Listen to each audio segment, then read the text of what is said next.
Quotes from the novel Zap, I'm a Mind Reader, from the Zach Files, Chapter 2. How are you feeling, dear? Said a strange, echoey voice. It was the school nurse, Mrs. Crump.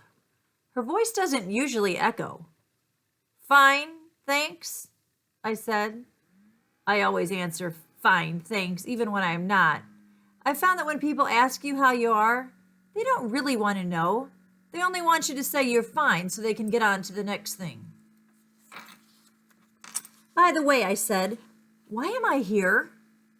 Don't you remember? Said Mrs. Crump in her echoey voice. Sure, sort of, I said, but tell me anyway. Well, you got an electric shock in science class, she said. You put your hand in a beaker of water that had live wires in it. It knocked you out. Oh, right, I said. I remember that. And then a strange thing happened. Although her lips didn't move, I thought I heard Mrs. Crump say, Stupid klutz, you're lucky you didn't electrocute yourself. Excuse me? I said. What? Said Mrs. Crump. You just called me a stupid klutz. Mrs. Crump's face turned bright red. I said no such thing, she replied. And then, although her lips weren't moving at all, I heard her say, Must have been muttering under my breath. Better watch it. I don't know how she did it. Maybe she was a ventriloquist. How did you do that? I asked. How did I do what? Say what you just said without moving your lips. Mrs. Crump frowned. She gave me a funny look. She made me lie down for 15 minutes. She stuck a thermometer in my mouth. Then she said, Zach, you do not have a fever, and you don't seem to be badly hurt. Would you like to go on to your next class? Okay, I said. If I had remembered what my next class was, I probably wouldn't have said okay. Chapter 3. My next class was geography. I liked geography a lot, but we were having this big test that day, and I forgot to take my geography book home with me to study, so I was pretty much out of luck. Our geography teacher, Mr. Snodgrass, passed out sheets with the test questions. I took a look at mine and started feeling dizzy.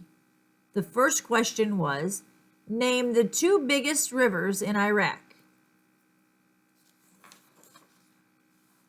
My heart sank like a stone. I didn't have a clue. I wasn't even sure what continent Iraq was in. Then, suddenly a picture popped into my head. I had no idea where it came from. It was of a mother tiger with her cubs, and a bunch of kids were nearby looking scared. The cubs kept yelling, You, Fradies, at the kids. What the heck did that have to do with rivers in Iraq? Then I heard a voice inside my head. It said, Tigris and Euphrates. That was it. The two biggest rivers in Iraq were the Tigris and the Euphrates. But how did I remember it? I quickly wrote down the answers. I looked at the second question. What is the tallest mountain in the world? I was about to skip it. But then the answer popped into my head again, just like the last time. Mount Everest. Wow, I was feeling great. I knew more than I thought I did. I went on to the next question. List the continents of the world in order of size. Oh boy, I stopped feeling so smart. I knew Asia was pretty darn big, and I knew that North America and South America were continents. But was Australia a continent or a really big island? And I didn't have to think any further. The voice in my head said, let's see. Asia, Africa, North America, South America, Antarctica, Europe, and Australia. At that exact moment, I heard a snapping sound next to me, and the voice inside my mind said, Darn pencil! I turned around to see Spencer Sharp. He was holding a pencil with a broken point. Spencer is the smartest kid in our class. He does math in his head that I can barely do on a calculator. Zach, called out Mr. Snodgrass. Eyes on your own papers, please. Sorry, I said. I sat back in my chair and gulped. The voice in my head belonged to Spencer. I hadn't remembered all those answers. I'd heard Spencer the way I'd heard Mrs. Crump. And now I knew what was going on. It all had started with that electric shock I got. Holy guacamole! I could read people's minds. This meant I'd been getting the test answers from Spencer Sharp. Not by looking at his paper, but by looking at his mind. Question. Is reading somebody's mind cheating? I wasn't too sure about that, but just to be on the safe side, I decided not to listen anymore.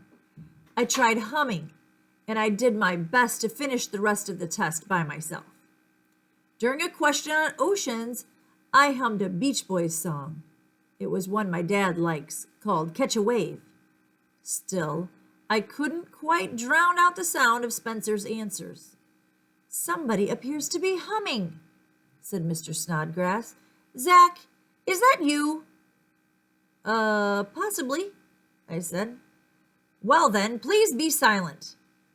Yes, sir, I said.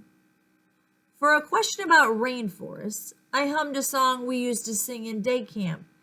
John Jacob Jingleheimer Schmidt. Zach! Mr. Snodgrass called out. If you don't stop humming, you're going to have to give me your test paper now and leave the room.